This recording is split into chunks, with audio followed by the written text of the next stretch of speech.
नमस्कार साथियों, आपके अपने चैनल स्टडी विद मैंग 2.0 में बहुत बहुत स्वागत है। और दोस्तों, आज हम लेकर के आए हैं डीएलएड वालों के लिए पार्ट 3 लेकर के आए हैं, जिसमें हम मोस्ट इम्पॉर्टेंट क्वेश्चन बताएंगे आपको, जो आपके एग्जाम में श्योर फंसेगा। और दोस्तों, अगर वीडियो अच्छा लगे लाइक करिएगा और लोगों तक इसे शेयर करिएगा। तो आइए देखते हैं, हम लोग बहमनी राज्य के बारे में थोड़ा सा देखते हैं। ये आपके सिलेबस में, आपकी सीरीज में है, बहमनी राज्य डीएलएड वालों के लिए है। देखिए, बहमनी है तो अगर पूछा जाए बहमनी राज्य की स्थापना किसके शासन काल में हुई थी और कब हुई थी, तो आपको पता है हमारा देश आज़ाद हुआ था 1947 को। 1947 को हमारा देश आज़ाद हुआ था। लोग इधर उधर बह रहे थे, बेचारे मेहनत कर रहे थे, लेकिन बहमनी राज्य की स्थापना कब हुई थी? 1347 में हुई थी। और 1347 में क्या हुआ था? इसी दिन, यानी इस टाइम शासनकाल कौन था? तो मुहम्मद बिन तुगलक का शासनकाल इस टाइम चल रहा था। दिल्ली का जो शासक था मुहम्मद बिन तुगलक था। बा से बहमनी, बा से बिन तुगलक, यानी बहमनी साम्राज्य की स्थापना किसके शासनकाल में हुई है? तो बिन तुगलक यानी मोहम्मद बिन तुगलक के शासनकाल में बहमनी राज्य की स्थापना हुई है। आगे, कुल शासक कितने थे इसके समय में? तो इसके समय में कुल जो शासन किए थे बहमनी राज्य में, कुल 14 शासक हुए थे। इस बहमनी राज्य में कुल 14 शासक हुए थे, और 14 शासक के बीच में ही एक रूसी यात्री आया था, जिसका नाम था एथनेसियम निकितन था। ये बहमनी राज्य में आया था, ये शासक तो बहमनी राज्य में आया था। अगर याद करना कैसे, हम देखिए 14 शासक थे, इसी में एक निक्कय आदमी आया था। निक मतलब निक्कय, यानी इनके कार्यकाल में, बहमनी राज्य के कार्यकाल में, यानी बहमनी साम्राज्य में एक निक्कय आदमी आया था, लेकिन उसके सर में क्या पड़ी हुई थी? रूसी पड़ी हुई थी। तो अगर पूछा जाए बहमनी साम्राज्य में कौन रूसी यात्री आया था, तो रूसी पड़ा था। रूसी तो उसके सर में पड़ा ही था, लेकिन कौन था? कोई निक्कय आदमी था, यानी कि एथनेसियम निकितन था, जो बहमनी साम्राज्य में आया था। आगे, बहमनी राज्य के पतन के बाद दक्कन में कितने नए राज्य बने थे? तो देखिए, जब बहमनी राज्य का पतन हो गया था, उसके बाद कुल 5 नए राज्य बने थे। उसके बाद कुल 5 नए राज्य बने थे। अब 5 नए राज्य थे कौन कौन से? बीदर, बीजापुर, अहमदनगर, बरार, गोलकुंडा, ये 5 थे। यानी बीबी अब गोल गोल घुमाई गुलबर्गा में, यानी अपनी ट्रिक है कि अब बीबी अब गोल गोल घुमाई गुलबर्गा में। अब हमको इसको याद कैसे करेंगे? देखिए, क्या था बहमनी में जो मतलब उनकी पत्नी थी राजा साहब की, वो बीबी जो उनकी थी, उनकी बीबी उनको गोल गोल घुमाया करती थी। और कहाँ घुमाया करती थी? गुलबर्गा में। गा से गोल गोल घुमाती थी, गा से गुलबर्गा में घुमाती थी। कौन? उनकी बीबी।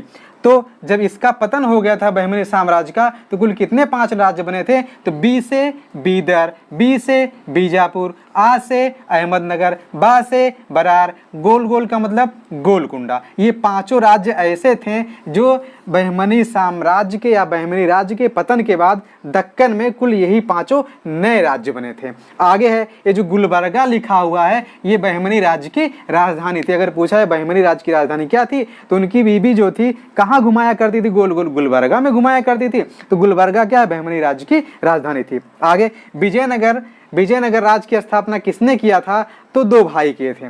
कौन कौन? हरिहर और बुक्का 2 भाई थे। ये दोनों भाई विजयनगर साम्राज्य की स्थापना किए थे। कैसे किए थे?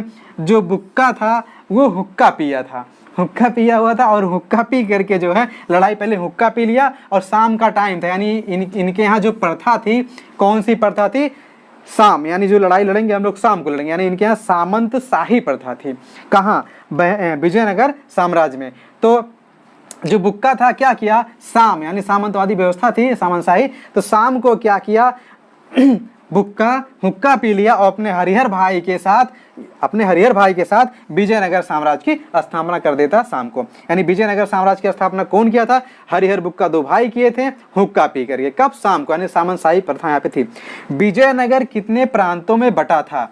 अगर पूछा जाए कि विजयनगर कितने प्रांतों में बटा था, तो विजयनगर में कई अक्षर है? 1 2 3 4 5 6 अक्षर है, और एक कई प्रांत में बटा था? 6 प्रांतों में बटा था। यानी विजयनगर कुल 6 प्रांतों में वास्तव में बटा भी था। इसकी साथ लीजिए आगे। ठीक है दोस्तों, आइए अब आगे देखते हैं।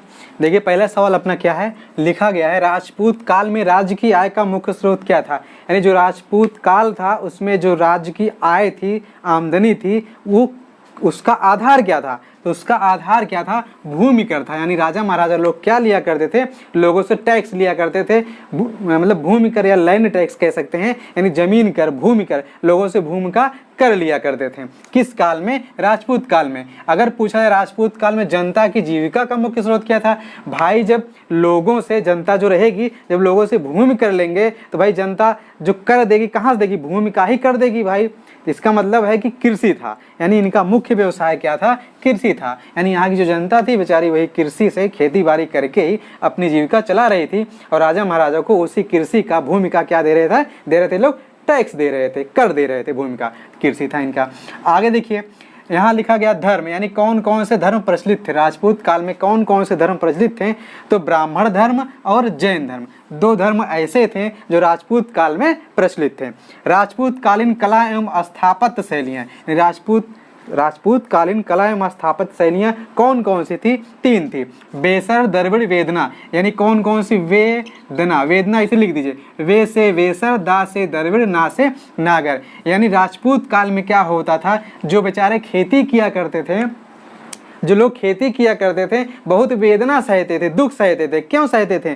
क्योंकि जो खेती करते थे बेचारों को देना पड़ता था टैक्स, भूमि कर देना पड़ता। तो अगर पूछा जाए कि इस टाइम इनके लिए आय का प्रमुख स्रोत क्या था राज्य का, तो भाई भूमि कर था। व्यवसाय क्या था? कृषि था, तभी टैक्स देते थे। अब कृषि करते थे तो लोग क्या दुख सहते थे, वेदना सहते थे। तो इनकी शैली कौन सी थी?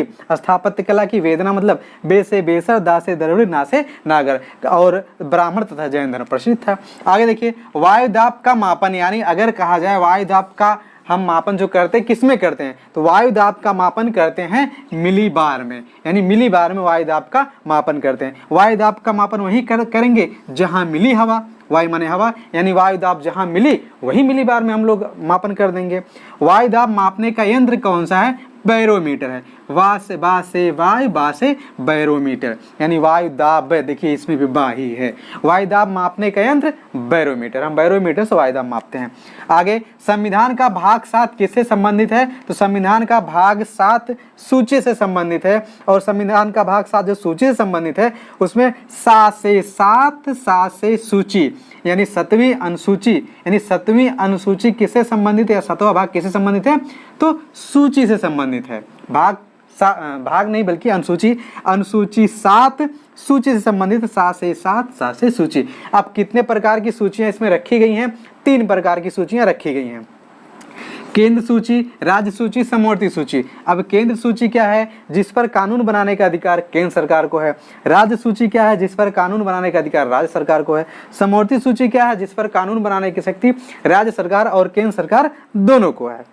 आगे देखिए ये कई बार पूछा गया है, कई कॉम्पिटिटिव एग्जाम में भी पूछा गया है कि गीत गोविंद के लेखक, यानी गीत गोविंद के लेखक कौन है? तो जयदेव हैं। ये कई बार पूछा गया। गीत गोविंद जयदेव एकदम याद कर लीजिए, गीत गोविंद जयदेव, गीत गोविंद जयदेव।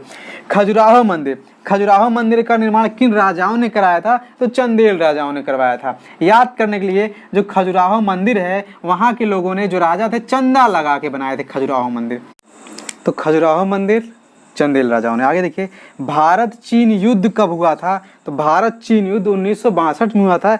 ये बहुत ही मोस्ट इंपॉर्टेंट क्वेश्चन है, इसको याद रखिएगा, किसी भी एग्जाम में पूछा जा सकता है। आगे है भारत उत्तरी पूर्वी गोलार्ध में स्थित है। अगर पूछा जाए कि भारत गोलार्ध में किस तरफ स्थित है तो भारत, हमारा देश जो है उत्तरी पूर्वी गोलार्ध में स्थित है। मान लीजिए ये गोला है, ये जो पृथ्वी है गोल है, इसी प्रकार से ये ऊपर वाला उत्तरी गोलार्ध, नीचे वाला दक्षिणी गोलार्ध, और जो भारत है वो उत्तरी पूर्वी, यानी ये ऊपर उत्तरी गोलार्ध है, यहीं स्थित है। ऐसे करके भारत ऐसे करके यहीं स्थित है।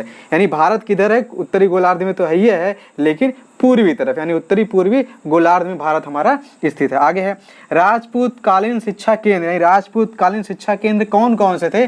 ऊपर छूट गया था। तो राजपूत कालीन शिक्षा केंद्र कौन कौन थे? नालंदा, विक्रमशिला, काशी, उज्जैन, ये सब क्या थे? राजपूत कालीन प्रमुख शिक्षा केंद्र थे। तो राजपूत कालीन शिक्षा केंद्र ये थे। तो दोस्तों ये रहा अपना भाग 3 रहा। और दोस्तों अगर वीडियो अच्छा लगे तो लाइक करिए और लोगों तक इस वीडियो को शेयर करिए ताकि लोग भी इसका लाभ ले सकें, क्योंकि ये जो वीडियो बना रहे हैं सब आपके सीरीज और बुक से ही संबंधित है, वहीं से सारे क्वेश्चन लिए गए हैं और पिछले कई एग्जामों में ये सारे सवाल पूछे भी गए हैं, आगे भी ये सारे सवाल आपसे पूछे जाएंगे। तो दोस्तों वीडियो कैसा लगा कमेंट करके बताइएगा। जय हिंद दोस्तों, थैंक यू।